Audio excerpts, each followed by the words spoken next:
Baba Saheb doctor Bhimrao Ambedkar का जन्म 14 अप्रैल 1891 को हुआ था। वह अपने माता पिता की 14वीं और अंतिम संतान थे। डॉक्टर बाबा साहेब अंबेडकर के पिता सूबेदार रामजी मालोजी सकपाल थे। वह ब्रिटिश सेना में सूबेदार थे। बाबा साहेब के पिता संत कबीर दास के अनुयायी थे और एक शिक्षित व्यक्ति थे।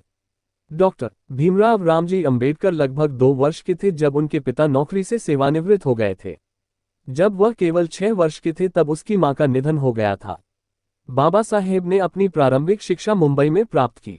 अपने स्कूली दिनों में ही उन्हें इस बात से गहरा सदमा लगा कि भारत में अछूत होना क्या होता है। डॉक्टर अंबेडकर अपनी स्कूली शिक्षा सतारा में ही कर रहे थे। दुर्भाग्यवश डॉक्टर अंबेडकर की मां की मौत हो गई। उनकी चाची ने उनकी देखभाल की। बाद में वह मुंबई चले गए। अपनी स्कूली शिक्षा के दौरान वह अस्पृश्यता के अभिशाप से पीड़ित हुए।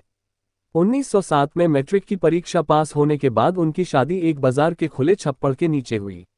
डॉक्टर अंबेडकर ने अपनी स्नातक की पढ़ाई एल्फिंस्टन कॉलेज, बॉम्बे से की, जिसके लिए उन्हें बड़ौदा के महामहिम सयाजीराव गायकवाड़ से छात्रवृत्ति प्राप्त हुई थी।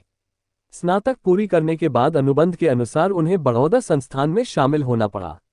जब वह बड़ौदा में थे तब उनके पिता की मौत हो गई। वर्ष 1913 में डॉक्टर अंबेडकर को उच्च अध्ययन के लिए अमेरिका जाने वाले एक विद्वान के रूप में चुना गया। यह उनके शैक्षिकी जीवन का एक महत्वपूर्ण मोड़ साबित हुआ। उन्होंने कोलंबिया विश्वविद्यालय से 1915 और 1916 में क्रमशः एमए और पीएचडी की डिग्री प्राप्त की। इसके बाद वह आगे की पढ़ाई करने के लिए लंदन गए। वह ग्रेज इन में वकालत के लिए भर्ती हुए और उन्हें London school of economics and political science में डीएससी की तैयारी करने की भी अनुमति प्राप्त हुई, लेकिन उन्हें बड़ौदा के दीवान ने भारत वापस बुला लिया। बाद में उन्होंने बार एट लॉ और डीएससी की डिग्री भी प्राप्त की। उन्होंने जर्मनी के बॉन विश्वविद्यालय में कुछ समय तक अध्ययन किया। उन्होंने 1916 में भारत में जातियां, उनका तंत्र, उत्पत्ति और विकास पर एक निबंध पढ़ा। 1916 में उन्होंने भारत के लिए राष्ट्रीय लाभांश, एक ऐतिहासिक और विश्लेषणात्मक अध्ययन पर अपना थीसिस लिखा और अपनी पीएचडी की डिग्री प्राप्त की। इसे 8 वर्षों के बाद ब्रिटिश भारत में प्रांतीय वित्त का विकास शीर्षक के अंतर्गत प्रकाशित किया गया। इस उच्चतम डिग्री को प्राप्त करने के बाद बाबा साहेब भारत वापस लौट आए और उन्हें बड़ौदा के महाराजा ने अपना सैन्य सचिव नियुक्त किया, जिससे कि उन्हें लंबे समय में वित्त मंत्री के रूप में तैयार किया जा सके। बाबा साहेब सितंबर 1917 में शहर वापस लौट आए क्योंकि उनका छात्रवृत्ति कार्यकाल समाप्त हो गया और वह सेवा में शामिल हो गए। लेकिन नवंबर 1917 तक शहर में कुछ दिनों तक रहने के बाद वह मुंबई के लिए रवाना हो गए। अस्पृश्यता के कारण उनके साथ हो रहे दुर्व्यवहार के कारण वह सेवा छोड़ने के लिए मजबूर हो गए। डॉक्टर अंबेडकर मुंबई लौट आए और राजनीतिक अर्थव्यवस्था के प्रोफेसर के रूप में सिडेनहम कॉलेज में पढ़ाने लगे। जैसा कि वह अच्छी तरह पढ़ाते थे, वह छात्रों में बहुत लोकप्रिय हो गए। लेकिन उन्होंने लंदन में अपनी कानून और अर्थशास्त्र की पढ़ाई फिर से शुरू करने के लिए अपने पद से इस्तीफा दे दिया। कोल्हापुर के महाराजा ने उन्हें वित्तीय सहायता प्रदान की। 1921 में उन्होंने अपनी थीसिस लिखी, ब्रिटिश भारत में इंपीरियल फाइनेंस का प्रांतीय विकेंद्रीकरण, और लंदन विश्वविद्यालय से अपनी एमएससी की डिग्री प्राप्त की। फिर उन्होंने जर्मनी के बॉन विश्वविद्यालय में कुछ समय गुजारा।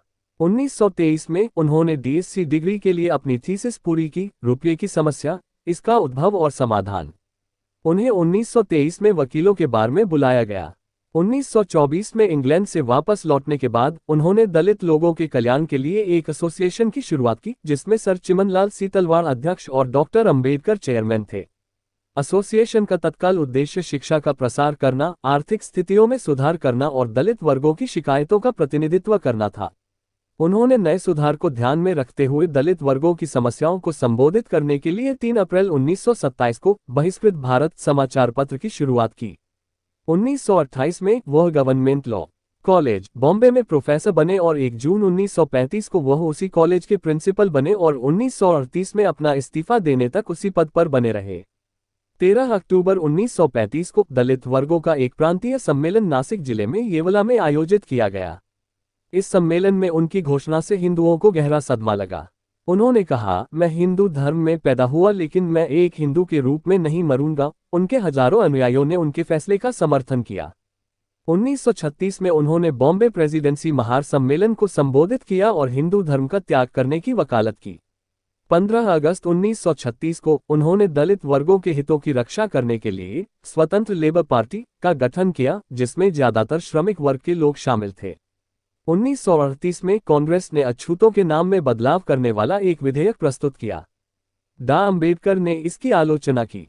उनका दृष्टिकोण था कि नाम बदलने से समस्या का समाधान नहीं हो सकता है। 1942 में वह भारत के गवर्नर जनरल की कार्यकारी परिषद में एक श्रम सदस्य के रूप में नियुक्त हुए।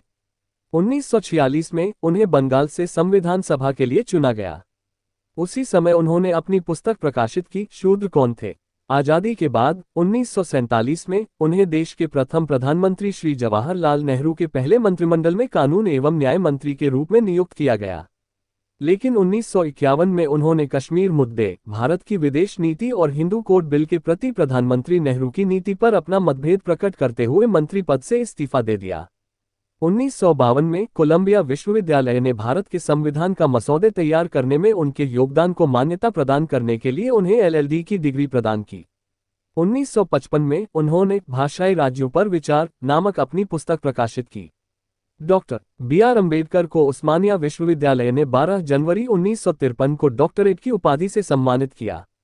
आखिरकार 21 वर्षों के बाद उन्होंने सच साबित कर दिया जो उन्होंने 1935 में येओला में कहा था कि मैं हिंदू के रूप में नहीं मरूंगा। 14 अक्टूबर 1956 को उन्होंने नागपुर में एक ऐतिहासिक समारोह में बौद्ध धर्म अपना लिया और 6 दिसंबर 1956 को उनकी मृत्यु हो गई। डॉक्टर बाबा साहेब अम्बेडकर को 1954 में नेपाल के काठमांडू में जागतिक बौद्ध धर्म परिषद में बौद्ध भिक्षुओं द्वारा बोधिसत्व की उपाधि से सम्मानित किया गया। महत्वपूर्ण बात यह है कि डॉक्टर अम्बेडकर को जीवित रहते हुए ही बोधिसत्व की उपाधि से नवाजा गया था। उन्होंने भारत के स्वतंत्रता संग्राम में और स्वतंत्रता के बाद इसके सुधारों में भी अपना योगदान दिया। इसके अलावा बाबा साहेब ने भारतीय रिजर्व बैंक के गठन में महत्वपूर्ण भूमिका निभाई थी। केंद्रीय बैंक का गठन हिल्टन यंग कमीशन को बाबा साहेब द्वारा प्रस्तुत की गई अवधारणा के आधार पर किया गया था। डॉक्टर अम्बेडकर का प्रकाशवान जीवन दर्शाता है कि वह विद्वान और कर्मशील व्यक्ति थे।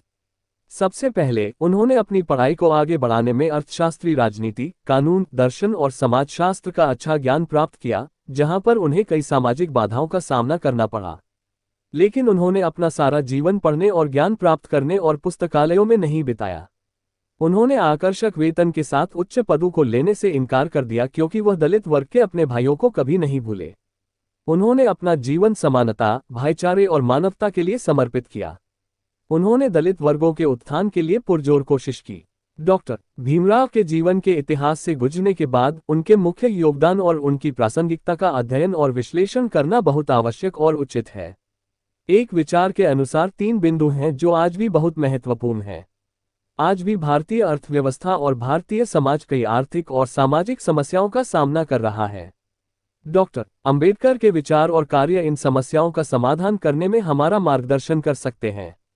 डॉक्टर भीमराव अंबेडकर की पुण्यतिथि को पूरे देश में महापरिनिर्वाण दिवस के रूप में मनाया जाता है। अगर दोस्तों ऐसा ही वीडियो देखना और सुनना चाहते हैं तो इस वीडियो को हर दलित भाई के पास शेयर करके और सब्सक्राइब जरूर करें। जय भीम, जय भारत, जय संविधान।